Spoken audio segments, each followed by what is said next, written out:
Alrighty, so all the games from match week number 8 is now finished, and I believe it's match week number 8 that we're going to be talking about. But yeah, today we're going to do something a little different. At least this week, we're going to do something different. You know how whenever I do a review, I always start by looking the first 8 games? So we're going to change that. We're going to look at the last 8 games. We're going to go backwards and actually talk about the game that just happened between St. Louis versus Alston, and then we'll basically continue to go completely backwards by looking at the earlier game and then looking at the last 6 games that finish off the busy Saturday action of match week number 8. But that being said, let us actually get to the first game, which is St. Louis versus Austin. And I'm not gonna lie, this was tough to watch at times. I mean, it was tough to watch at times mainly because there was just so many whistle in this game. There was a lot of stop and go action. There wasn't really much that happened in this one. Heck, at one point of this game, I even wrote the shots were very low, and we were going to get to a point where I thought this might have the lowest shot that we have seen since. I remember there was a game. I think was it between the Union and the Red Bulls where it finished with a combined total of just like nine shots and stuff like that. Obviously, in the end, that didn't happen. St. Louis did kind of push a little bit late after getting their opener to try to kill this game off. And even though they didn't able to do so, they were still able to pull off a 1-0 victory and get something that they haven't done a lot this season, and that of course is getting a win. So the first shot of the game did see Klaus shot blocked 14-second in. Little do we know that that would be the only shots for the next 18 minutes of this game, as the game kind of become very stop and go with a lot of whistle. That would be a theme throughout the game. Klaus would then hits it high on the header before Totland hits it over the bar. It's all St. Louis up to this point, but I also thought that this looked like it's one of those ugly road performances by Austin this season. Again, Austin this season, they have had a lot of ugly road performance, and there's a reason why I said at time that Austin is considered one of the worst team in the league because they put out these performances where not only they just don't show up whatsoever, but they don't even dare to take a shot. It's almost like they're basically a game playing a game taking a shot impossible edition because up to this point they had no shots through 40 minutes into this game. In fact, the first shot did came in the first minute of stoppage time as Dreyusi had the first shot, but that one was deflected and goes wide.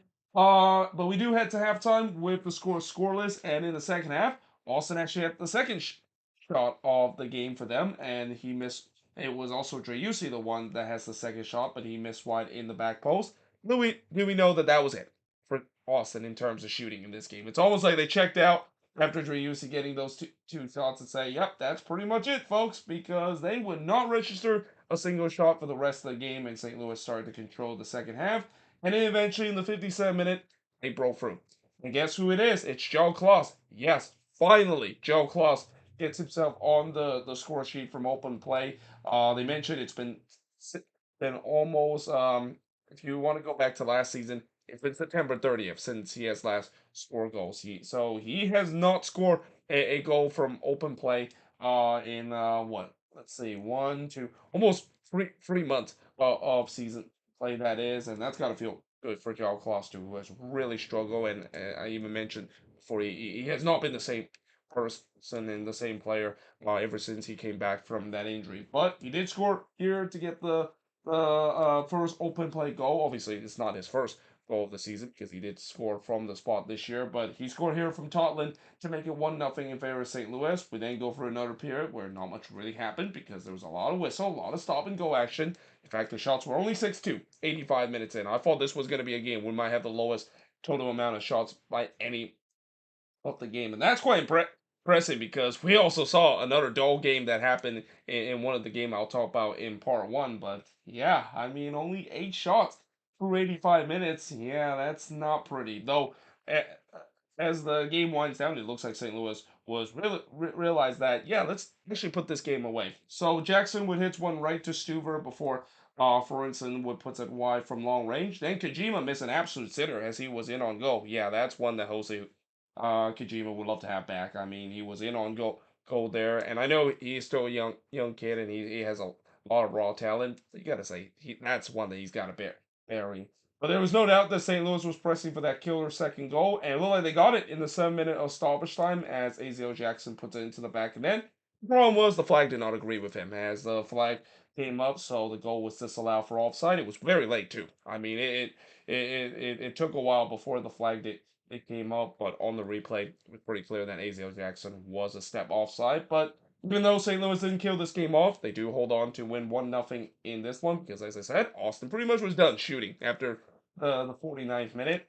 As the shots in this one, 11 shots with the two that Austin has. Again, if it wasn't for St. Louis really turning it up, this would have been a game where it would have been a while since I've seen a game where both teams didn't even register a total amount of 10 shot. Like there are games that have almost teams that register twice as amount of shots in this game than the combined that both of these teams were able to make. But four shots on goal for the none that Austin had, one shots off target for the four that St. Louis had, two shots out blocked for the one that Austin had, and possession wise, 60% possession compared to 40% possession that St. Louis had. And well, it wasn't a pretty performance by St. Louis. I think they're just happy. The fact that they didn't draw a game. I mean, it has to be very frustrating if you're a St. Louis City fan seeing this team draw way too much this season. But, they finally get themselves on the winning chart. Let's see if that maybe get themselves a couple more wins. But for Austin, yeah, I mean, again, this is the thing. We've seen this before from Austin where they just don't show up whatsoever when they're on the road. And I know it's tough to play road games and it's not easy to get road points, but it has to be very frustrating if you're an Austin fans to see the team just continuously doesn't want to show up on the road and doesn't even want to try on the road with the lack of effort that they put on the attack whatsoever. Now, moving on into the next game and to a more exciting game compared to this one is Atlanta versus Philly. So I gotta say, this felt like a playoff game, and I would not be surprised if both of these teams can meet each other in the playoffs. If that's the case, get ready for some bad blood because both of these teams, whenever they meet each other, you know that they do not like each other, and there's gonna be some feistiness that is gonna happen. But early on, not much happened early in this game as both of these teams were just kind of feeling each other out. Now, I say this was an exciting game. If you watched the first half and didn't watch the second, you probably think, "What am I talking about?"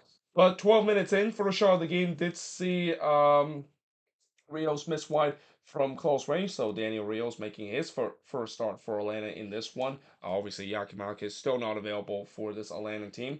Muyumba then missed wide from long range as the shots were 2-1 30 minutes into this one. Again, not really a fast start in this one. That was about to change.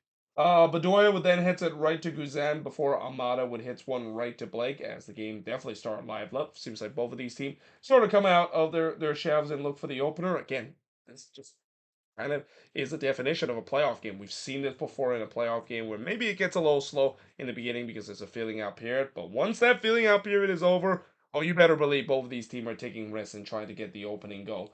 Amada would then hits one right to Blake in the 43rd minute, or actually not to Blake, I'm sorry, but he hits it right to Semler. I don't know why I wrote he hits it right to Blake, and that's the same thing about in the 36th minute because Andre Blake is still not back for this Union team. But we do go to halftime with the score scoreless between both of these teams. It wouldn't stay scoreless for long because in the second half, after Lobjanidze puts it wide from close range, in the 55th minute, Atlanta takes the lead. And guess who it is? It's Daniel Rios. In his first start for Atlanta United, he scored his first career goal for Atlanta United as well, as he scored here from Amada to make it 1-0 in favor of Atlanta.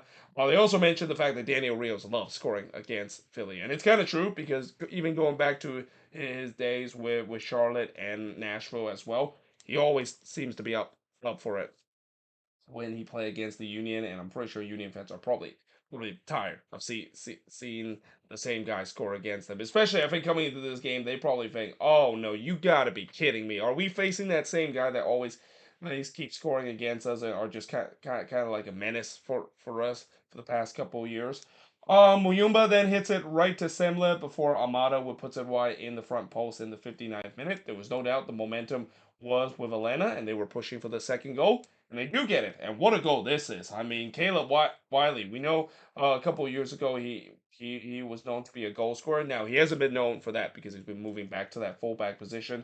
But what a hit this was. I mean, he absolutely hit it on a frozen rope from about 35 yards out, put it into the back of the net. He scored here from Mascara to make it 2-0 in favor of Atlanta. Definitely contention for goal of the week, although, as I'll talk about in the later game, Messi would like to have a word with that. But in the 67th minute, Carranza would look to answer, but he was robbed by Guzan from a point blank effort. Lobjanidze then puts it just wide from long range, but then in the 73rd minute, the Union would get one back. It's Mikel Uru. He scored here to make it 2-1 in favor of Atlanta. It was an absolute gift there for the Union because, bad turnover from Atlanta there. The Union capitalized on it. And then just 4 minutes later, they turned this game upside down. As Kai Wagner would score from Hari out to tie the game up at 2 apiece. By the way, Keith Karstegen, I don't know why I wrote Kevin Karstegen there. His name is Keith Karstegen. I think I got mixed up with Kevin Egan and Keith Karstegen for a second. Obviously, Kevin Egan used to be the play-by-play commentator for Atlanta United. But yeah, Keith Karstegen. I really love Keith Karstegen. He's definitely one of my favorite play-by-play commentator. But he got the wrong player here. He said that Mikael Rue, of course, done it again. In reality, he didn't do it again. It was Kai Wagner, the one that scored the goal there. So yeah, obviously that ties the game up at 2 apiece, and MBS was in complete stunned silence. I mean, again, the Union, they definitely now has the momentum. And again, one of the things I also forgot to mention, this was a game, especially in the second half, the momentum was just swinging left and right in the pendulum. In fact, in the 79th minute, this is where we have controversy in this game, because why not? Every single game in MLS has to have controversy, and this is the moment that happened as Uru looked like he scored his second goal of the game, but the goal, of course, was disallowed for offside. Now, I put quotation mark offside there because it wasn't offside. I mean, on the replay, you can clearly see that it seems like Mikel Uru was in line with the last defender, and that fact that again they didn't go to VAR in this. Again, I said this before, and I'll say it again. Just because the real ref are back, and just because pro referees are back, doesn't mean that every problem that we've seen that the replacement referee caused is gonna completely solve. I mean, this I feel like ever since the real ref was back, we started to see why a lot of fans hate the real ref, including myself. I kind of ridicule pro for a lot. I feel like it's almost like after we seen the bad replacement ref and we said that it was so bad, and when we see the real ref coming back, even though I know there's going to be some relief that of course is the case, and this is just a kind of a harsh reality that yeah, it's definitely going to be a little bit better. But let's be honest, it's not going to get a lot better. We're going to still see these kind of moments that happen, and yeah, again, the Union probably should have took the lead here.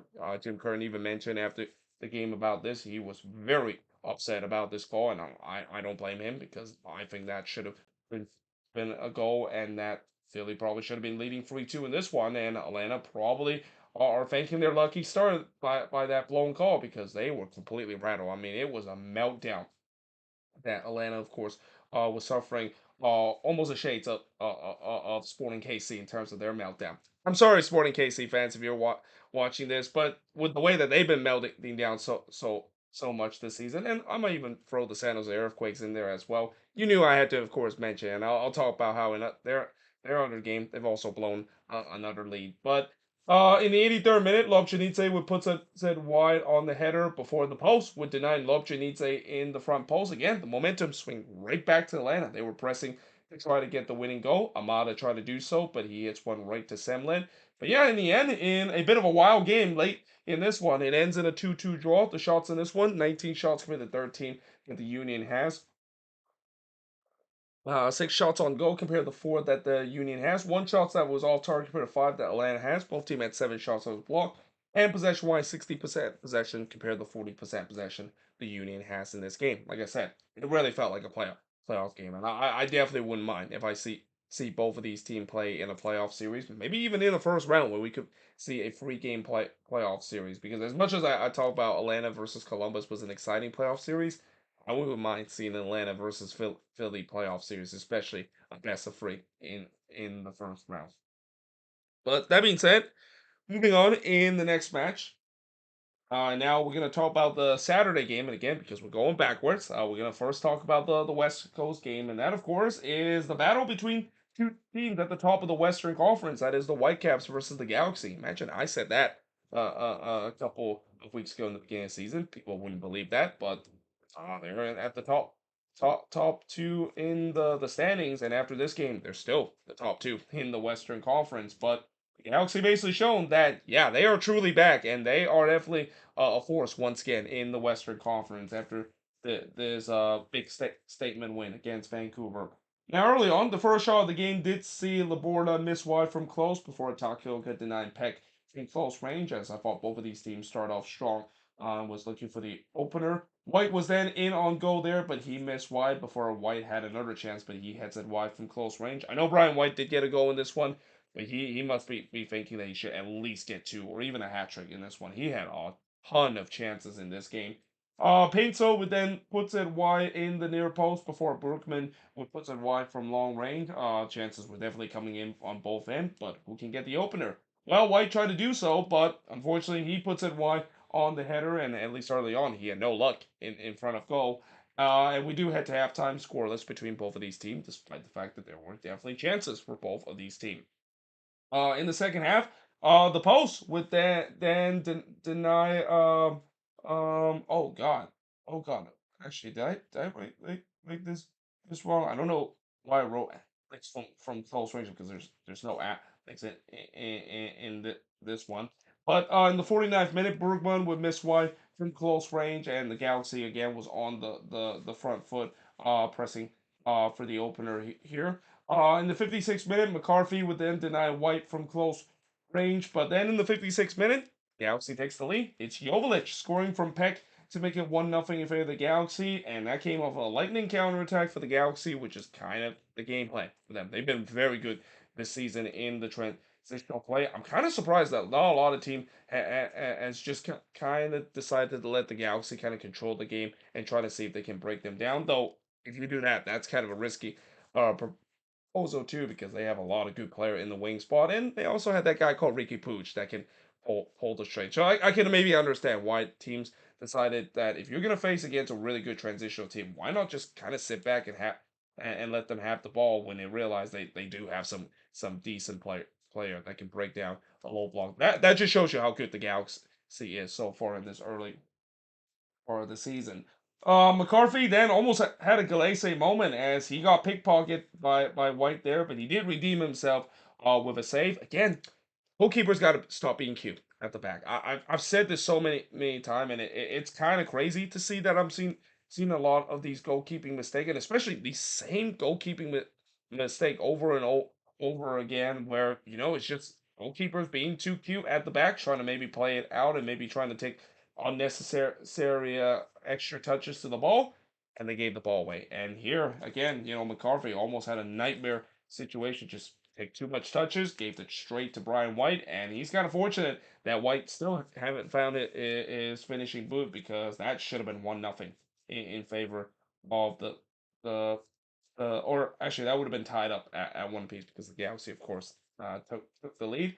But in the 62nd minute, McCarthy would then deny Shroop from close, and I thought the Whitecaps was definitely pressing hard now to try to get the equalizer. Adekube would then miss wide from the header. Then in the 77th minute, White would finally find his finishing touch. I mean, it only took like 9 or 8 or 10 tries for him to put the ball into the back of net, and he finally does here from Ryan Gull to make it 1-1 in this game. Again, that's been coming with the way that Brian White has been giving so many chances. I mean, if you give that many chances to Brian White, he's going to eventually bury one, and he finally did it here to tie the game up. So, yeah, the game was tied up one apiece. You're thinking momentum was with Vancouver, right? However, in the 80th minute, Ricky Booth would score from Painto to give the Galaxy a 2-1 lead. I gotta say, Joseph Painto, he is definitely in the early running of okay, I said comeback player of the year, but he's actually going to be newcomer of the year. I mean, we kind of know. I already mentioned who is maybe the early candidate for comeback player of the year, but Joseph Painto has to be an early running for newcomer of the year. I mean, what he has done to this Galaxy team is just it's just not there. I think he's been probably the best winger that the Galaxy have had since Christian Pavone was on this team, and even then, I think he's even better than Pavone. I mean, Pavone was great for the Galaxy, but what Painto has done throughout these first couple of games is something that yeah, I haven't seen a player that provide that much speed on the wing that just absolutely killed teams on the wing and even produced a great ball into the box in a very long time. But again, it was kind of complete against the run of play because It looked like Vancouver had the momentum with them pressing for the equalizer, and then just 2 minutes later, they would make it 3-1 as Fagundes would score from Painto to make it 3-1 in favor of the Galaxy, and this feels like a very familiar play where Joseph Painto just beat everybody on the wing. He delivered a beautiful ball into the box. Fagundes was clinical to finish that one, and again,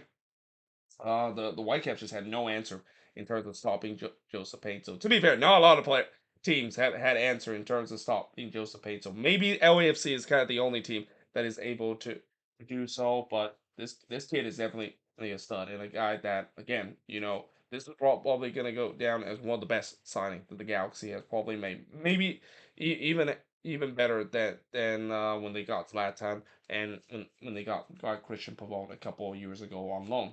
Krylak did look to answer, but he was denied by McCarthy. In fact, Krylak would actually get a couple more chances. He would then denied by McCarthy again in the front post. And, to the Whitecaps' credit, they weren't giving up. They were trying to get one back. McCarthy then denied goal from close before Krylak would miss wide from close range to the 6-minute stoppage time. But yeah, in the end, the Galaxy, a big message that they said in this game. They took down the team that was at the top of the standing. That is the Vancouver Whitecaps with a 3-1 road win. Shots in this game, 18 shots for the 12 that the Galaxy had, 5 shots on goal for the 7 that the Whitecaps had, 4 shots off target for the 8 that the Whitecaps had. Both teams had 2 shots that was blocked, and possession-wise, 41% possession compared to 59% possession that the Galaxy has in this game. And this also is a game that's not going to help Vancouver cases in terms of proving to people that, yeah, they maybe could be like a pretend kind of team. Because, I think one of the criticism I think a lot of people have said to the Whitecaps and why a lot of people haven't really given the credit that they deserve by starting so well this season.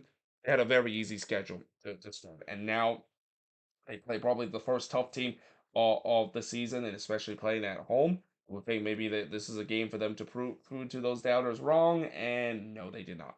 The Galaxy just kind of took care of business, and again, this is a very scary Galaxy team. I don't think I have seen a Galaxy team this good in a long time. Probably even better than when they. I remember a couple years they were in first place for a while, but compared to that team, I think this team is even better. And that again, this is a team that if they can continue this throughout the season, which that's a big if because that we'll see if they can continue this throughout the season and not do what they did a couple of years ago when they kind of started to fall flat as the season goes along. But if they can continue this season, there's not a lot of team in the Western Conference can stop the LA Galaxy this year.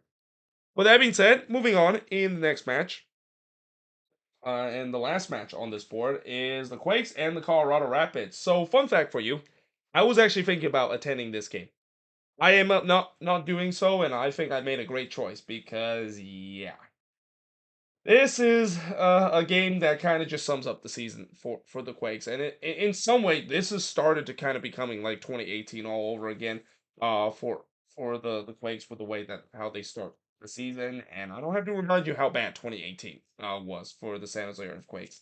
Now, early on, a penalty was given to Colorado as Yarbrough basically brought down Navarro in the box. Navarro, of course, won the penalty. He took the penalty and he buries it. Now, I will say this: I might be biased.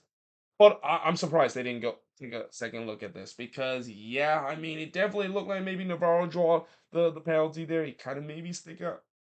He actually didn't really kind of draw a lot. He didn't connect had it connect with Yarbrough and Yarbrough didn't really touch him there and he kind of fell down on the ground. I mean that's kind of debatable. But again, this is the Quakes and they because they're a bad team, they don't get any luck or any call that goes in favor of them. But anyway, Navarro of course wins the penalty. He takes it and he buries it. So that made it 1-0. And I said this is done. This is done in terms of how this game is. I don't think the Quakes are gonna come back. And I know some people will say I'm being over dramatic, but I see it all season this team. It doesn't matter if they score first. I mean, I know I talk about that narrative of them scoring for first, especially on the road, and they somehow lose. It's kind of the same thing when they give up the first goal. They haven't won this season when they gave up the opening goal, and there's not a lot of time that a Luchi Gonzalez team that I remember gave up the first goal and come back to win both home or on the road. But in the 13th minute, Espinoza did look to answer, but it was denied by Stefan, and then he hits one straight to Stefan 2 minutes later. Though I will say that to the Quakes' credit, they did respond well, and I also will say this about the Quakes this game. I think the scoreline was a little bit misleading because if there is one maybe positive that I will take out of this game from the Quakes, and I'll mention it again near the end. They did at least had their moments in this game, but unfortunately, that's the story of the season. They just couldn't finish. But in the 20th minute, Bassett would miss wide from long range. Pellegrino then curls it just wide from close range. Yule would then miss wide from close in the 29th minute before Mihajlovic would miss wide from long range in the 36th. Pellegrino then missed an absolute sitter from 7 yards out, which kind of sums up his season. I mean, it's been a pretty big bust kind of signing for Amar Pellegrino. So bad that he actually got started getting benched and had to come off the team, and I think or come off the bench, and I think he only got his starter spot back because he scored that wonderful goal against Austin. But Ibosi then fires it wide from long range, and we do head to halftime with Colorado leading 1-0. In the second half, Stefan would absolutely rob Morales on a point blank header there. Again, there was a shout, there was a handball for the Quakes that was not given. Rodriguez then hits it wide from close range in the 54th minute. Again, it's been a good start for the Quakes, but the question is, can they capitalize on these opportunities, which they haven't really quite do so up to this point to get the equalizer. On the other end, Mihajlovic would miss wide on the free kick, but then in the 60th minute, Rapids would make it 2-0 as Navarro. And this, I believe they mentioned, this is the first time that this has happened, but he has finally scored an open play goal. So up to this point, all the goals that he's scored has been from the penalty spot, but this is the first time that he's been able to score from open play as he scored here from Bassin to make it 2-0 in favor of the Rapids. That's kind of a weird stat to see a guy that, he has goals in his tally, but all of them have been from the penalty spot. But I think that's probably kind of a relief for Rafael Navarro, the DP number 9 for this Rapids team, that he finally got his first goal, and it's not from the penalty spot. Though that being said, that was terrible defending from the Quakes. Again, just players standing there in the box there as the ball bounced into the box. Nobody was there to show some urgency to clear the ball away. Just kind of sums up this season for the Quakes in terms of their defense. And again, why I said this looks very 2018 like, because this team back in 2018, while they had their moments on the attack, they were a terrible defensive team, and we're starting to see him once again here. Skane did try to answer, but he was denied by Stefan. And then the post would deny Jacaris from long range because, again, when you're a bad team, you're not going to get any luck this from either the opposition goalkeeper or the post. In fact, in the 80th minute, Colorado will make it 3-0 as Cole Bassett would score from Navarro to make it 3-0 in favor of the Rapids. Again, just not good enough defending from the Quakes because just no closing down whatsoever. I've seen players just kind of being slow in terms of closing things down. And, Cole Bassett is not known to be a goal scorer, but if you're going to allow him space, he's going to shoot it, and sometimes he's going to bury that one in. And that's just one of those times that he buries it in. I made it 3-0. As I said, if it wasn't done before, it is pretty much done now. Buddha would then miss wide on the header before Scan would hit one right to Stefan. Stefan then denied Buddha from long range. And again, despite the fact that the Quakes were creating chances, I just had a feeling they weren't going to get one because Stefan was definitely on this game. Remember how early in the season and really after the first game, people were saying that Zach Stefan was going to be a huge bust because of how bad he performed for against the Timbers, and really a lot of people kind of wrote the Rapids off after that performance against the Timbers. Said it before and I said it again. This Colorado team has looked like a complete different team ever since that 4-0 drumming, and they really have not looked anything like the team that play against the Timbers in that game. In fact, really the only time I've seen the Rapids just kind of get mopped the floor and look like a team from last season was that first half performance against the Timbers. Ever since that, they have looked like a complete transformed kind of team. And again, all credit has to go to Chris Armas and in terms of the front office too, really building a decent squad. Now starting to look like a team that not only will make the playoffs, but maybe could be a dark horse once again in the Western Conference, just like what we saw a couple of years ago under Robin Fraser. The Post would then deny Kikanovic in the 87th minute because why not? The Quakes don't have any luck right now. Rodriguez then heads it high from close range, and yeah, in the end, the Rapids win 3-0 against the Quakes, and this is despite the fact that the Quakes had 24 shots in this game compared to 16 that the Rapids had, but problem was only 6 of them was on target compared to 3 that the Rapids had. 3 shots off target for the 7 that the Quakes had, 6 shots that was blocked for the 7 that the Rapids had, and possession-wise, 59% possession compared to 41% possession that the Rapids has in this game. So yeah, the Rapids, good win for them. They take advantage against a very bad team right now in the Western Conference. And yeah, right now the Quakes, again, if you want to get some early running for a team that's going to win the wooden spoon, you can maybe put some money on the San Jose Earthquakes because it just feels like it's happening again, isn't it? A team that just barely made it to the playoffs last season, and then the very next year they completely had the bottom drop and finished dead last. It's happened in 2021. It happened in 2018, and again this season it's really started to look very 2018 like for me. And this is also where I haven't really taken too serious about the Quakes lately. I mean, you can't really take too serious about a team when they're keep keep keep losing the way it is, and I guarantee even some Quakes fans have probably have the same feeling too because you can't really take the team seriously when they just keep losing it, and you can also can't take the team very seriously when the team is basically probably owned by right now the worst owner, not only in MLS but pretty much in sports right now in general. But that being said, I am now going to switch boards and look at the last 4 games to finish off this review of part 1 of match week number 8. All right, so moving on in the next game is RSL versus Columbus, or shall I say Real Salt Lake versus Columbus Crew 2, because, Bernazzi decided to kind of start a B team in this game, and despite that, he's able to still get a point out of this game, and this is despite the fact that they even lost their backup goalkeeper and they had to go to a third string goalkeeper in this game. They still got a point out of this game, though they can also think RSL kind of had a problem that we saw a lot last season when they were playing at the Riot.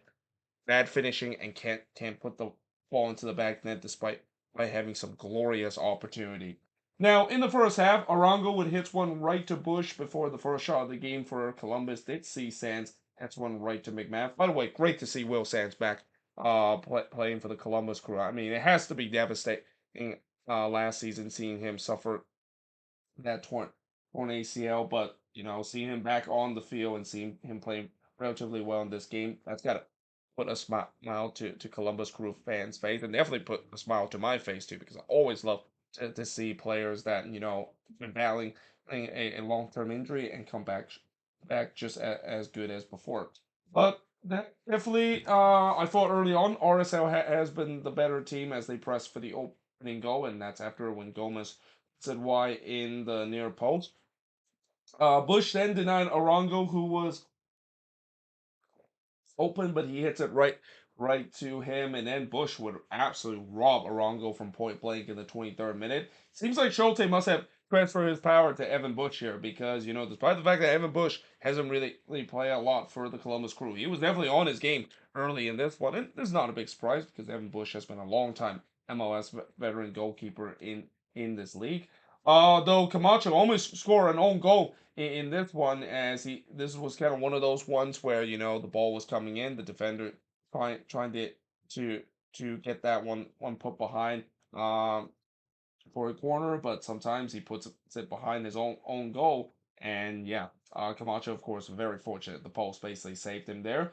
But then in the 35th minute, this is when there's bad news for Columbus as Evan Bush had to be subbed off with an injury. So we get to see Nicholas Hagen playing in this game. I think this is the first career start for the Columbus Crew, at least in MLS play. So he comes in now as the Crew were down to a third string goalkeeper. Russell Rowe would then had a rare opportunity for the Crew, but he missed wide there before Arfston was in on goal there, but he missed wide in the 5th minute stoppage time. And we do have to have time scoreless between both of these teams.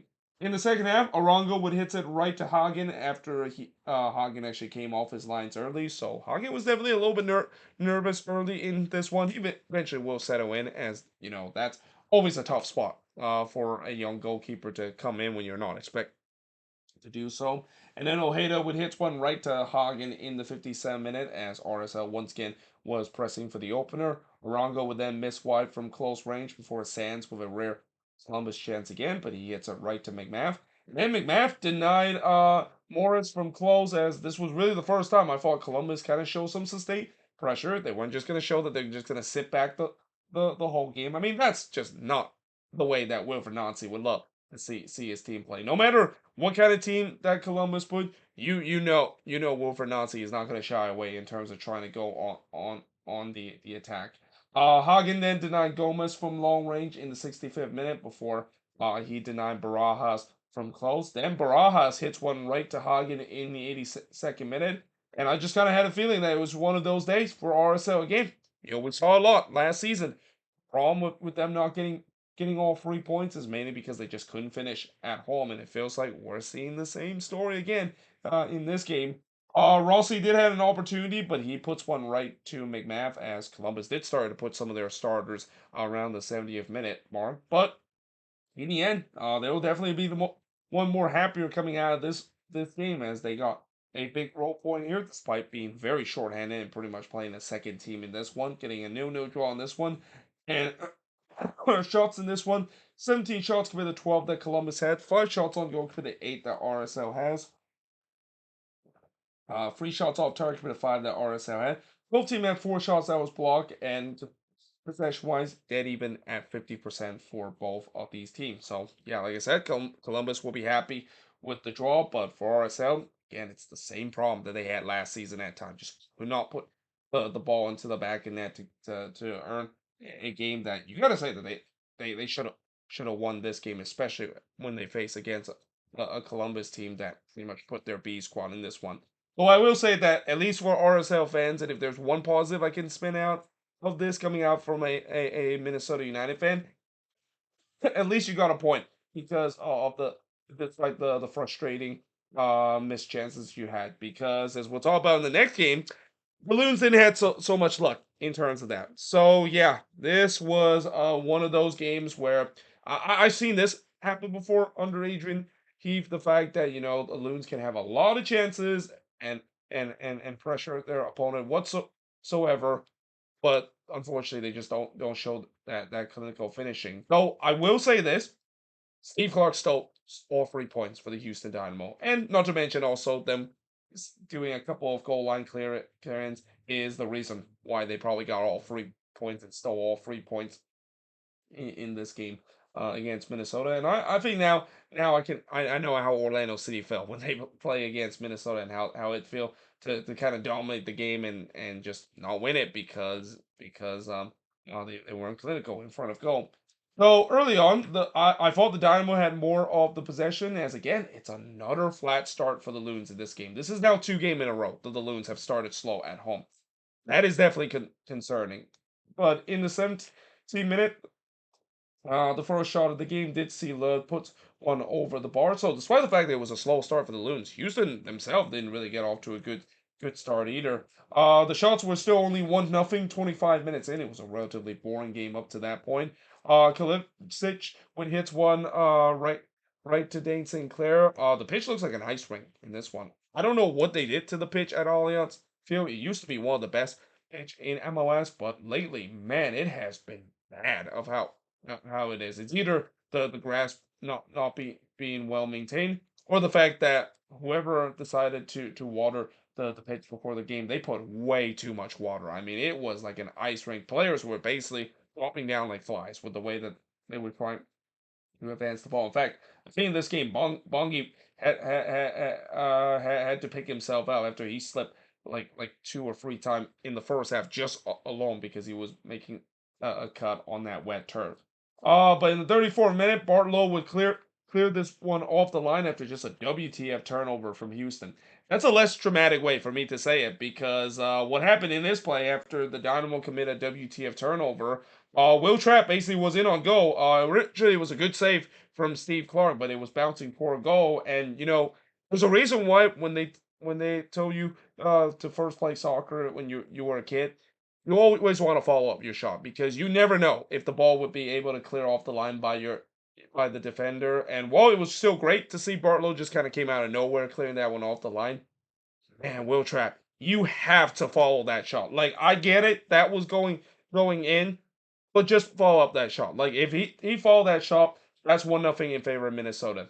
Instead, it was 1-0 in favor of Houston because in the 38th minute, originally they gave this goal to Mickey out there, and the assist goes from Bassi, but it was an own goal by Alejandro Bron. They actually later changed that, even though it was pretty clear that it was an own goal there from Alejandro Bron. It's just kind of one of those corners that comes in that, we've seen this before where a defender, when they try to put it behind, the risky part of that, you can accidentally put it behind your own net, and that's exactly what happened in this. So, we kind of even saw it was it this game as well? Yeah, this game when Camacho kind of did the same thing that Braun did, and Camacho was lucky that the post was there. Not so much for Ron though. So yeah, unfortunate there from the Loons, but just an example of how things can change. Where one missed chance you have on the other end, the next thing you know on the other end you can see. Le did try to respond, but he puts it over the bar before Aliu puts it over the bar as well in the 44th minute. Pookie then curls it right to Clark in the 2nd minute. It's another poor game for Teemu Pukki. He's been struggling in these last couple of games, and yeah, that's definitely not a great sign for this Loons team because he's still that DP number 9 for this team, and I think this is just a classic example of if Pookie can eventually start to finally score a goal or two, he's definitely gonna come into form because goal scorer when they're hot, but when they're not hot, then it can take a while before that lid finally comes off again. But we do have to have time with the Dynamo leading 1-0. In the second half, I thought there was a little bit more urgency shown by the Loons. That first half was a flat performance, just like what we saw against RSL, and it feels like it's a repeat again where they shown a little bit more urgency coming out of the half. Whenever Eric Ramsey said to the team, it definitely worked because they definitely started to be more progressive going forward. Bin would miss wide from close range before he would miss wide again from long range. The post would then deny Bin on the volley in the 66th minute, and on the follow-up, Boxall tried to score there, but he drives that one wide. Again, the Loons were knocking on the door, but the question is, will they find that clinical finishing? And I just thought, is this going to be one of those nights where they, no matter what kind of chance they create, it's not going to go in? Trap then hits one right to Clark in the 68th minute, but then in the 69th minute, nice. Coming off the bench just a couple of minutes ago, Fragapani would score from Le to make it 1-1 in this game. I gotta say, Franco Fragapani, he's been kind of a forgotten man for this Minnesota United team. I mean, he's been here for a very long time. I know he's been relegated to bench duty, but when he comes off the bench, he definitely creates up some good thing for this team. Well, not all the time, but in this game, he definitely does that. And I thought that looked more like it with the way that it was a good team goal there for Minnesota.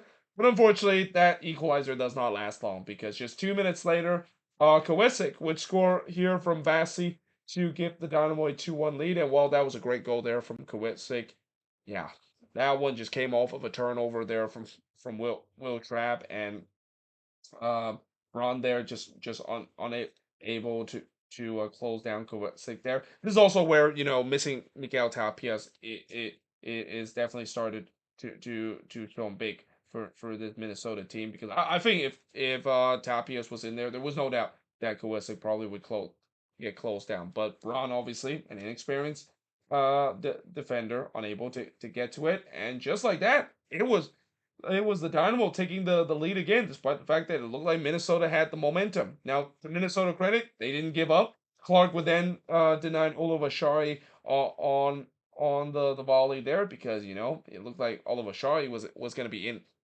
again because this he has his for his heroics in the last couple of games. The Ducks were now 18-5 for Minnesota up to this point. Again, they were pretty much dominating this game, and it's gotta suck the fact that they conceded a goal just kind of completely against the run of play.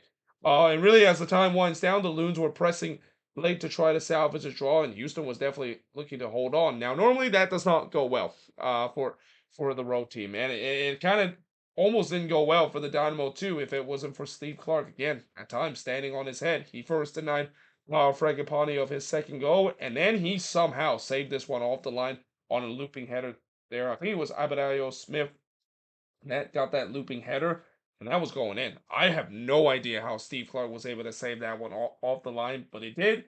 And in the end, the Dynamo, they hold on to win 2-1 in this one, despite a late Minnesota storm. shots in this one, 23 shots compared to 7 that the Dynamo had, 2 shots on goal compared to 7 that Minnesota has. I think that's a big difference compared to this year to last year, Adrian Heath's side. Because, well, I know this performance kind of is a little similar to last year, where it was just one of those nights where the Loons aren't showing their clinical finishing. At least in this game, they test the goalkeeper. That was not the case in the days of Adrian Heath, where it just, no matter how many shots that they put, it's just not on target. And I think this is where maybe I'll at least give some sentiment to this Loons team, that it's just one of those games that they just ran into a hot goalkeeper, and not to mention hitting the post a couple of times in this game as well, and also a couple of heroic last ditch clearance as well. 7 shots off target with a 1 that the Dynamo has, 3 shots that was blocked for the 8 that Minnesota has, and possession wise 55% possession compared to the 45% possession that Houston has in this game. And like I said, Dynamo really stole this one. I mean, maybe an undeserved win, but hey, sometimes you get those the result that goes your way. Again, I said before earlier, I know how it feels, because I'm pretty sure earlier this season Minnesota also got a very undeserved win against Orlando City on the road, considering they were pretty much outplayed throughout that game. But fortunately, this time Minnesota is on the wrong end of that. But I will say that despite this good performance, they have to be better in terms of starting on time. This is now 2 games in a row at home that they did not start on time at home. That is absolutely inexcusable, and I think that's going to be a message that Eric Ramsey's going to have to drill into this team, with the way that I like the fight back that they've shown in the second half. But I also don't want to see that happen when they're already 1-0 down. I want to see that from the beginning on the front foot, and we'll see whether or not if they can do so heading into the next game, which is not going to be easy, because they're back on the road again, and they're going to be playing against a Charlotte team that is definitely having a really good start under Dean Smith. With that being said, moving on into the next game, is Sporting KC versus Miami. So obviously this is the game that I'm pretty sure a lot of people were watching, because Apple TV and MLS really market this game to heck, almost at a level similar to El Tráfico, of how the media always hyped up that game. And again, a lot of that is because it's Messi, and it's played in a big stadium that is at Arrowhead. And those 72,000 that showed up in this game, they definitely got a show in this one. Whether if you're wearing Sporting KC, or are you rooting for Sporting KC, or are you just there to see Messi play? Because early on, those home faithful, that is Sporting KC, they definitely got something to cheer for instantly. As 5 minutes in, Eric Tommy would score from live ball to make it 1-0 in favor of Sporting KC.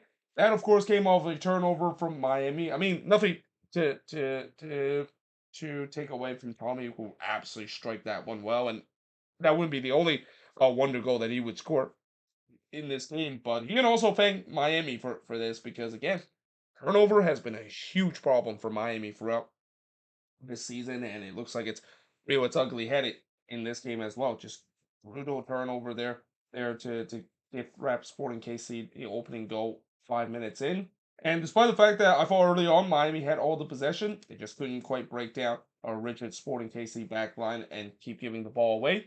That wouldn't last though throughout this whole game, because in the 18th minute, and only on the second shot of the game from either of these teams, Miami would score, as Gomez would score from Messi to tie the game up at 1 apiece. Again, that was only the second shot of the game. The Tommy shot was actually the first shot of the game. This was the second shot of the game, in the first for Miami. So not bad in terms of seeing this very much anticipated game, where 2 shots in this game, and both of them ends up into the back of the net.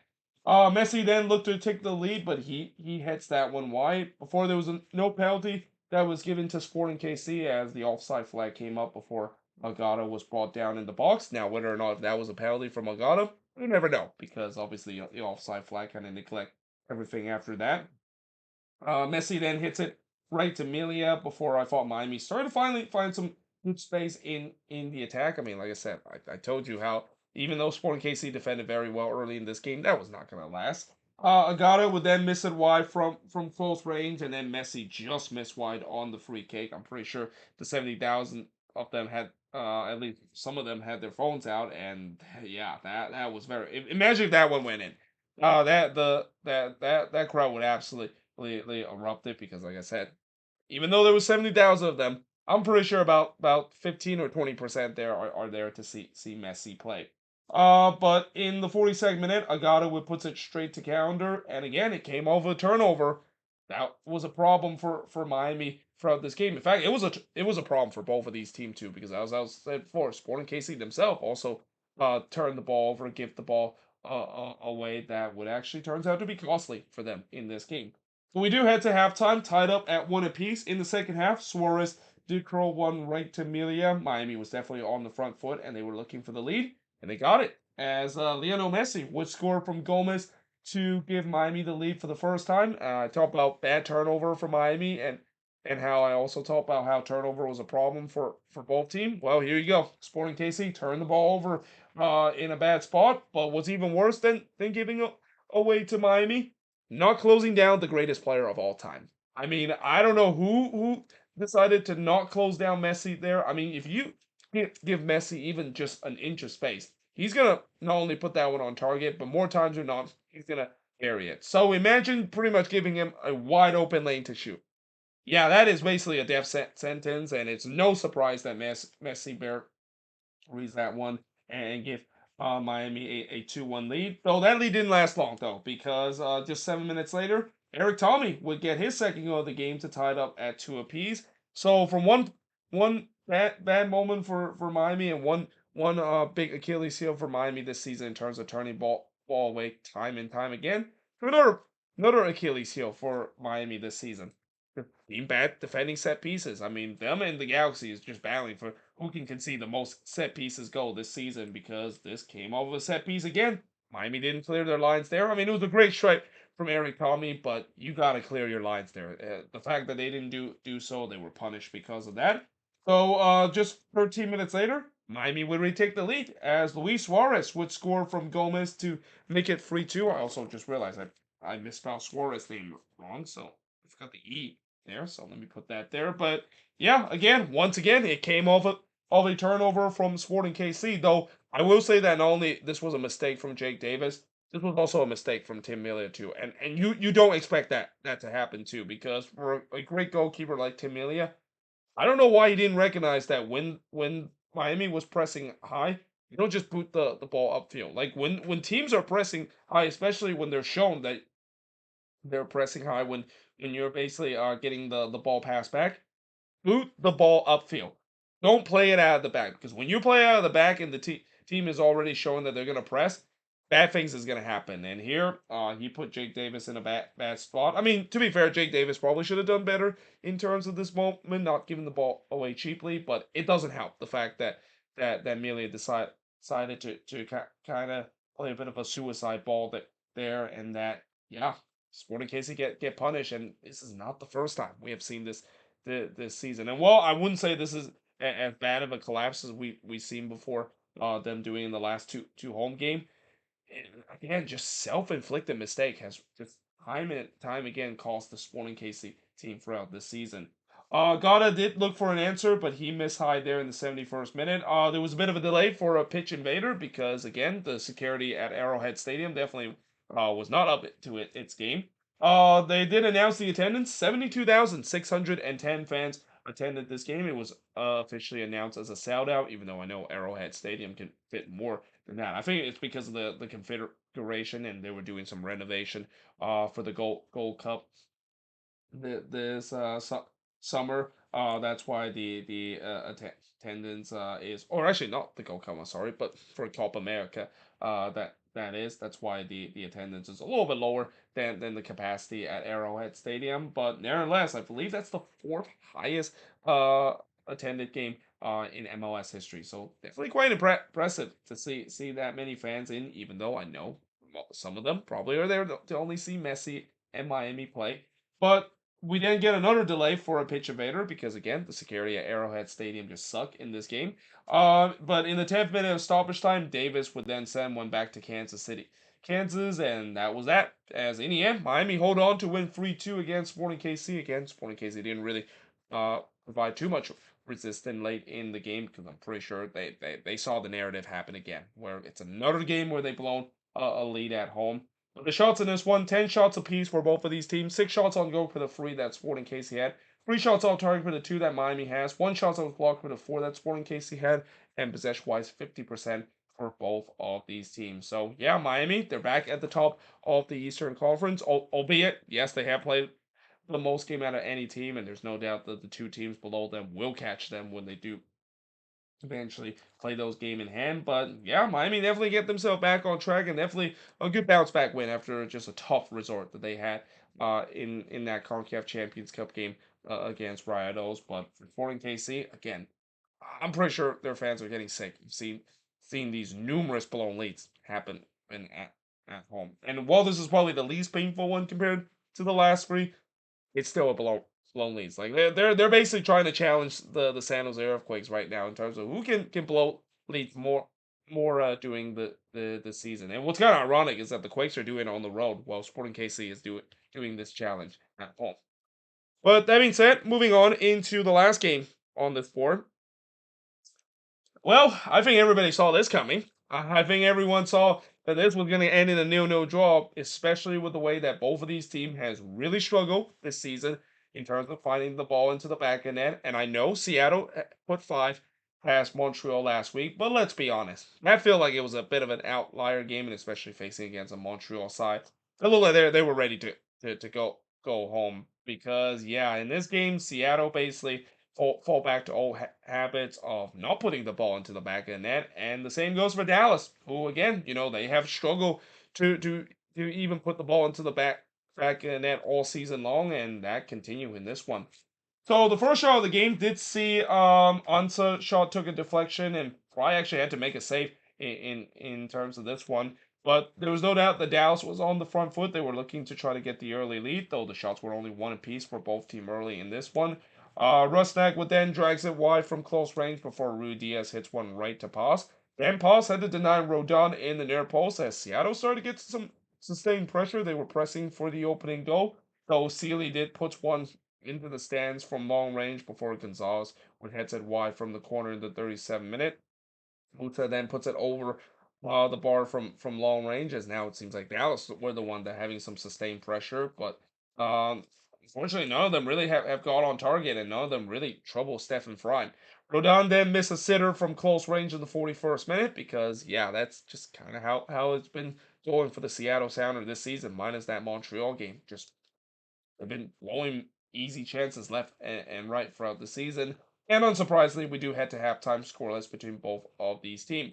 So in the second half, Fry would deny Musa from close range before Leggett was open in the back post. But this is Sebastian Leggett. He's not allowed to score a goal this season, so he missed wide there. Dallas was definitely on the front foot again. They were pushing for the opener, but it didn't really resort to too much because we didn't go for a period where nothing really happened. Both of these teams realized that they suck in terms of going forward on the attack. Sealy would then miss wide from long range in the 78th minute before Kamungo would miss wide from close range.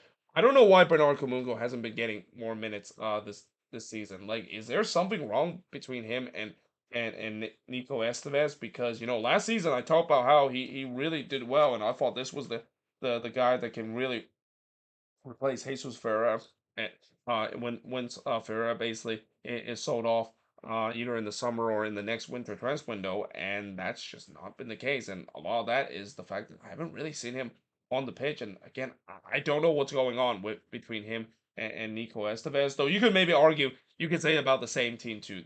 Something is wrong with this Dallas team. I don't know if it's mainly. I think it could be the tactics that it is not going well. That doesn't really play to the strength of this team because the fact that this team has upgraded on the attack from this offseason and brought in a guy like Pedro Musa for $13 million and him only scoring what like 2 goals so far this season, something is clearly wrong with this Dallas team. They should not be this bad on the attack.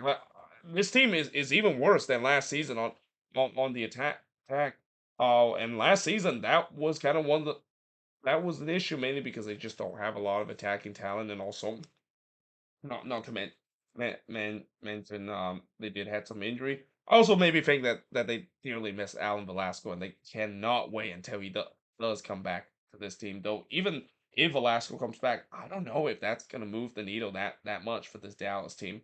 In the third minute of stoppage time, Farrington would puts it high from long range, and yeah, again, that was predictable. A 0-0 draw between both of these teams. The shots of this one, 12 shots for the 8 that Seattle has, but only 2 shots on goal for both of these teams. 9 shots off target for the 4 that Seattle has. 2 shots that was blocked for the 1 that Dallas had. And possession-wise, 45 possession compared to 57% possession. Or actually, I'm sorry, 43% possession compared to 57% possession that the Seattle Sounders had in this game. And yeah, I don't think neither of these head coaches are going to be proud of how their team played in this game. I think this game just kind of sums up the problem both of these teams has had, and also just if you want to talk about two teams that are really underachieving this season, especially on the attack, just look at both of these teams. These two teams, I thought they were going to offer much more on the attacking front this year with the moves that they made, and it just have not happened. In fact, they have really underachieved both these teams, and there could be a case where both of these teams might not even make it to the playoffs at the end of the season if this continues. But there you have it. That is pretty much it in terms of looking at all of these games. At least the first 8 games or the last 8 games, because I'm going backwards. This week of match week number 8. Tomorrow we'll look at the first 6 games to finish off the review for match week number 8, and I also have a bit of a special message that I'm gonna be doing, and actually not just a message, but a special video I'm going to be doing before I am going to do the review of part 2 of match week number 8. So stay tuned for that. But until then, hope you guys enjoyed this video. If you do, make sure you guys leave a like, smash the subscribe button, and yeah, I of course will see you guys next time.